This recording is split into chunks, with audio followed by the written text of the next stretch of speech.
आकाशवाणी सम्प्रति वार्ताः श्रूयन्ताम्। प्रवाचिका ऋचा झा।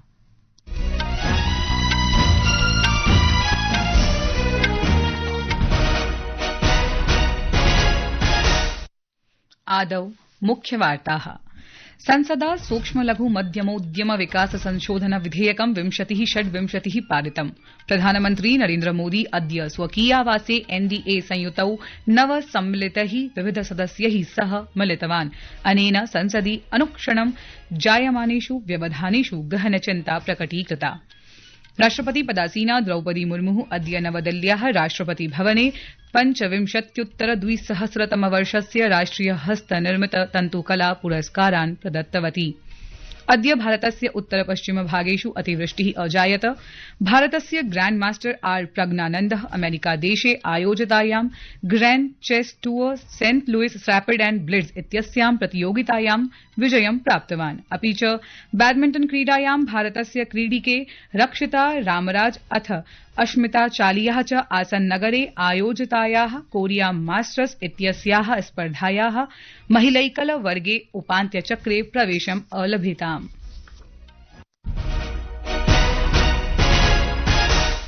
अथ वार्ताः विस्तरेण। संसदा सूक्ष्म लघु मध्यमोद्यम विकास संशोधन विधेयकं 2026 पारितम्। अद्य लोकसभया एतद् विधेयकम् अनुमोदितम्। राज्यसभया एतत् गतसोमवासरे एव पारितमासीत्।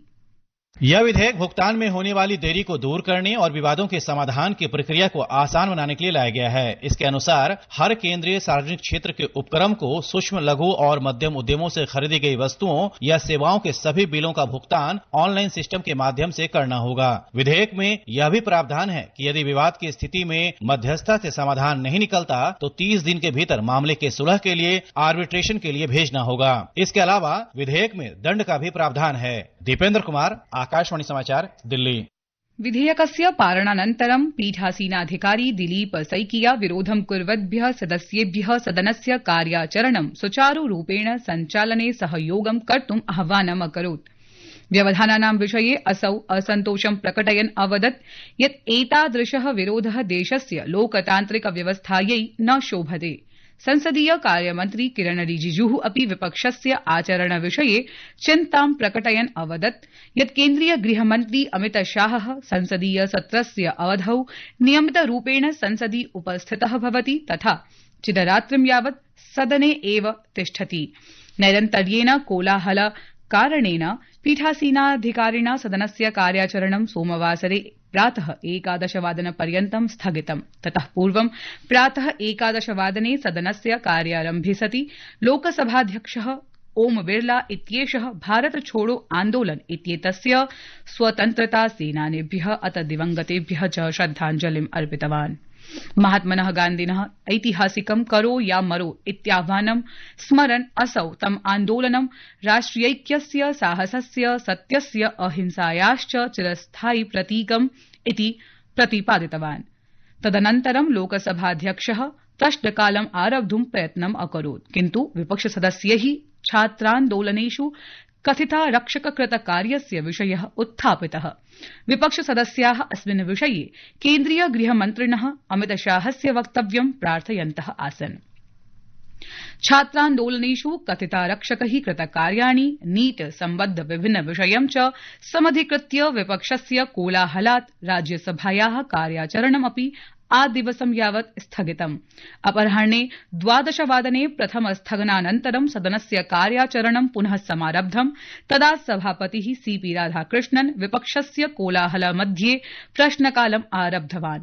अस्मिन् समये केन्द्रीय रेलमन्त्री अश्विनी वैष्णवः रेल विभागे कवच सुरक्षा प्रणाल्याः तथा संकेत व्यवस्थायाः स्थापन सम्बद्धस्य प्रश्नस्य उत्तरं दातुं प्रयतितवान् किन्तु स्वोत्तरं सम्पूर्णतया प्रस्तोतुं न अशक्नोत्। नैरन्तर्येण कोलाहलकारणेन सभापतिना सदनस्य कार्याचरणं सोमवासरे प्रातः 11 वादनपर्यन्तं स्थगितम्। इतः प्राक् प्रातः 11 वादने सदनस्य समारम्भे सति सभापतिः सीपी राधाकृष्णन् अवदत् यत् अगस्त मासस्य 9 दिनाङ्के भारत छोड़ो आन्दोलन इत्यस्य 84तमः स्मृतिवर्षः वर्तते।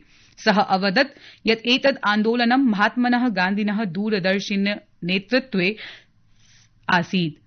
सः एतदपि अवदत् यत् भारत छोड़ो आन्दोलन इति भारतस्य स्वातन्त्र्य संग्रामस्य महत्वपूर्णः कीर्तिस्तम्भः अस्ति, यः अद्यापि देशभक्तेः, राष्ट्रियैक्यस्य अथ निःस्वार्थ राष्ट्रसेवायाः च आदर्शैः युवकान् प्रेरयति। संस्कृतवार्तायाः संस्करणमिदम् इदानीम् आकाशवाणीतः प्रसार्यते। सममेव अयं कार्यक्रमः आकाशवाण्याः अन्तर्जालपटले www.newsonair.gov.in इत्यत्र अथ न्यूज ऑन AIR चलदूरभाषीय तन्त्रांशे अपि उपलब्धो भविष्यति। प्रधानमन्त्री नरेन्द्र मोदी अद्य स्वकीयावासे NDA संयुतौ नवसम्मिलितैः विविधसदस्यैः सह मिलितवान्। एतेषु राष्ट्रवादी कांग्रेस पार्टीति दलस्य अथ शिवसेनादलस्य सदस्याः च समाविष्टाः। उपवेशनानन्तरं संसत्परिसरे वार्ताहरैः सह सम्भाषमाणा शिवसेना सांसद ज्योति सावित्री नागनाथ वाघमारे इत्येषा प्रावोचत् यत् प्रधानमन्त्रिणा संसदि अनुक्षणं जायमानेषु व्यवधानेषु गहनचिन्ता प्रकटीकृता। सा अकथयत् यत् प्रधानमन्त्रिणा अवलोकितं यत् निरन्तरस्थगनेन व्यवधानेन च नवनिर्वाचिताः प्रतिभाशालिनश्च सदस्याः सदने स्वकीय विचारान् उपस्थापयितुं नैव पारयन्ति। प्रधानमन्त्री नरेन्द्र मोदी श्वः इण्डियन इंस्टीट्यूट ऑफ टेक्नोलॉजी इति संस्थायाः 57तमे दीक्षान्त समारोहे भागं भजिष्यति। प्रधानमन्त्री श्रीमोदी 3,000 छात्रान् सम्बोधयिष्यति, येषु 87,500 शोधच्छात्राः समाविष्टाः। अत्रावसरे श्रीमोदी मेधाविभ्यः छात्रेभ्यः संस्थायाः प्रतिष्ठितानि सम्मानानि प्रदास्यति। राष्ट्रपति पदासीना द्रौपदी मुर्मुः अद्य नवदिल्ल्याः राष्ट्रपति भवने 25-द्विसहस्रतमवर्षस्य सन्त कबीर हस्तनिर्मित तन्तुकला पुरस्कारान्, राष्ट्रिय हस्तनिर्मित तन्तुकला पुरस्कारान् च प्रदत्तवती। हस्तशिल्पिनां कलात्मकतां, नवीनतां, भारतीय परम्परायाः संरक्षणे तेषां योगदानं च सम्मानयितुम् आहत्य 22 पुरस्काराः, 3 सन्त कबीर पुरस्काराः, 21 च राष्ट्रिय पुरस्काराः समर्पिताः। अस्मिन् अवसरे भारतस्य समृद्ध न्यासस्य सम्माननाय 4 स्मरणीय प्रैषचिटिकाः अपि विमोचिताः। राष्ट्रपतिः देशस्य वस्त्र शिल्पिभ्यः, उद्यमिभ्यः, छात्रेभ्यः अथ अस्य क्षेत्रस्य समस्त जनसमुदायाय च शुभकामनाः प्रदत्तवती। मैं देश के प्रतिभाशाली बुनाकारों, डिजाइनरों, उद्यमियों, विद्यार्थियों और भारत के हथकथा क्षेत्र से जुड़े सभी लोगों को बहुत बहुत शुभकामनाएं देती हूँ। विदेशमन्त्री डॉ एस जयशंकरः न्यगादीत् यत् पाकिस्तानदेशेन सह भारतस्य सम्बन्धाः केवलम् आतंकवादमुक्तौ एव अग्रे सारयितुं शक्यन्ते। अद्य लोकसभायाम् एकस्मिन् लिखितोत्तरे डॉ जयशंकरः स्पष्टीकृतवान् यत् पाकिस्तानः अद्यापि अतिसीम्नि भारतं विरुध्य आतंकवादम् अस्त्ररूपेण उपयुङ्क्ते। अद्य भारतस्य उत्तर-पश्चिम भागेषु अतिवृष्टिः अजायत। भारतर्तु विज्ञान विभागेन अद्य नवदिल्ल्यां मध्यमतः तीव्रवृष्ट्यै पीतवर्णपरा सञ्चेतना प्रख्यापिता। कोझिकोडे, कन्नूर, वायनाड, कासरगोड क्षेत्रेषु साम्प्रतं रक्तवर्णपरा सञ्चेतना प्रख्यापिता।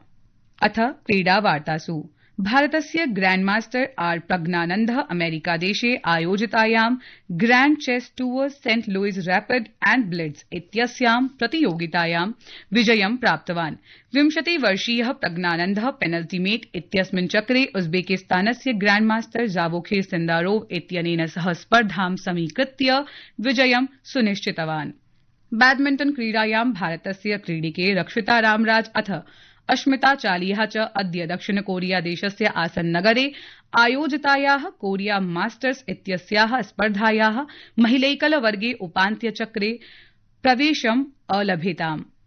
अश्मिता चालिया जापानदेशस्य क्रीडिकां हिना अकेची इत्येतां पराजित्य उपान्त्यचक्रे प्रवेशम् अकरोत्। इति वार्ताः।